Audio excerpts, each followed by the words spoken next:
क्या फायदा? अरे एक बार नहीं, दो बार नहीं, तीन बार नहीं, चार चार बार आपके यहाँ से मुख्यमंत्री बन जाए, सरकार बन जाए।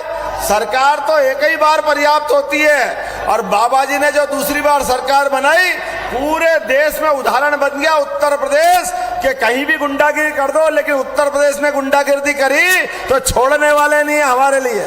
जोरदार अभिनंदन करो माननीय योगी जी के लिए।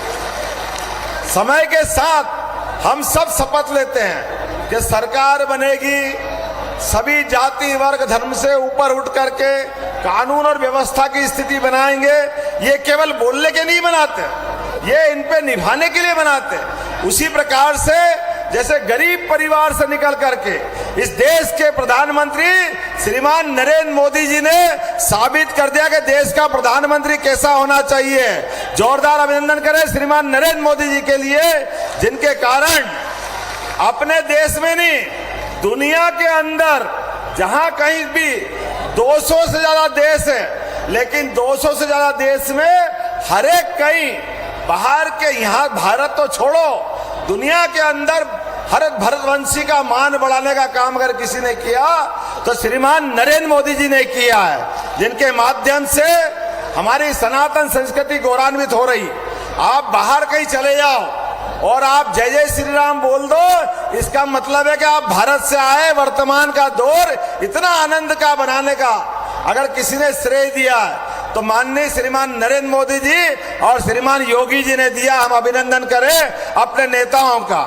आज इस दौर में मुझे एक और बात जोड़ना है। मैं थोड़े दिन पहले शिक्षा मंत्री था और शिक्षा मंत्री में मेरे मन में भी कशिश थी कि हम अपने कॉलेज के बच्चों को शिक्षा देना चाहते हैं, लेकिन ये भी एक 5000 साल पुराना इतिहास है।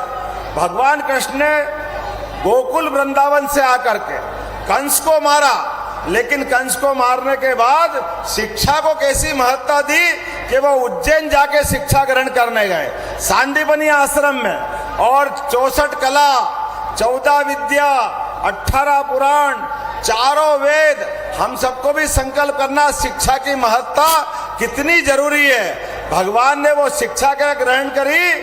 आमने सामने कौरवों की सेना के बीच ऐसे संघर्ष काल में भी अपने मुख से जो गीता कही, आज दुनिया का सबसे पवित्र ग्रंथ बन गई गीता जी। हम उसको प्रणाम करें, उस काल को प्रणाम करें।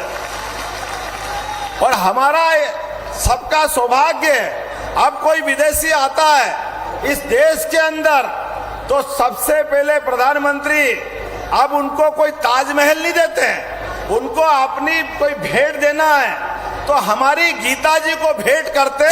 कितना आनंद आता हम सबको, हमारे अपने कुलवंश से निकले हुए ऐसे भगवान कृष्ण के मुखारविंद से ऐसे पवित्र ग्रंथ को। लेकिन पहले की सरकार शर्माती थी, बोलती नहीं थी, जैसे अभी के दौर में भी है।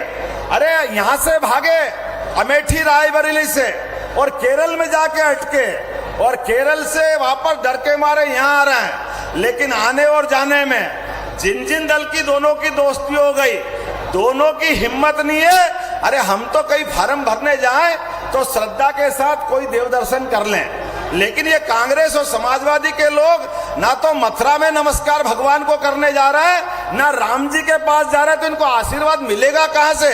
कौन आशीर्वाद देगा इनको? ये केवल वोट लेने आएंगे, भगवान के ऊपर भरोसा नहीं है, श्रद्धा नहीं है, इतने बड़े वर्ग के अपमान कर रहे हैं। मैं तो बाबा जी के लिए धन्यवाद देना चाहूंगा। भगवान राम के मंदिर का आनंद आ गया, और अभी हमने सुना है जैसे हमने बाबा महाकाल का महालोक का आनंद कर दिया, बनारस का आनंद कर दिया। आपने कहा चुनाव के बाद की तैयारी है कि हम मथुरा में भी भगवान कृष्ण के आनंद करेंगे।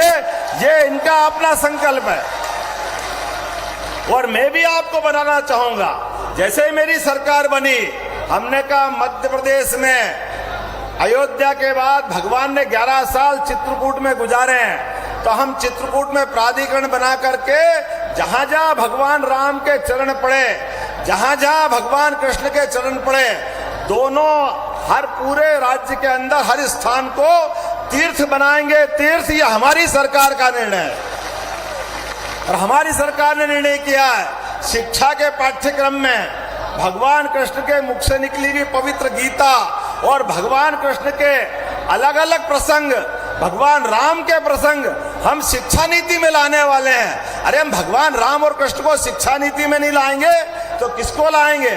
डरने वाले डरते होंगे, हम नहीं डरते। हम मोदी जी के पट्टे हैं, मोदी जी की सरकार में इस बात को रखते हैं कि भगवान की दया से जो सनातन धर्म को गाली देने वाले हैं उनसे हिसाब चुकता करने के लिए, और ये जो भीषण गर्मी में आप सब बैठे हैं, ये सब राम और कृष्ण की संस्कृति को मानने वाले, सनातन संस्कृति को मानने वाले सभी अपने सनातन धर्मी बैठे हैं। निश्चित रूप से हम और आप मिलकर के एक नया इतिहास बनाएंगे। आने वाले समय में 7 तारीख के दिन जब वोट डले तो आप याद करना, ये हमको गालियां दे रहे हैं, मर्जी आज जो बोल रहे हैं, जो बोलना सब बोलने दो, सब सुनते रहना। आप याद कर लो शिशुपाल का घटनाक्रम।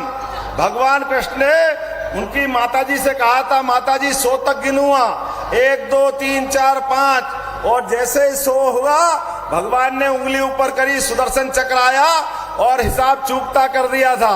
आप भी अपनी उंगली बचा के चलना, जितने लोग यहाँ बैठे हैं आपके हाथ में भी 7 तारीख के दिन सुदर्शन चक्र आने वाला है।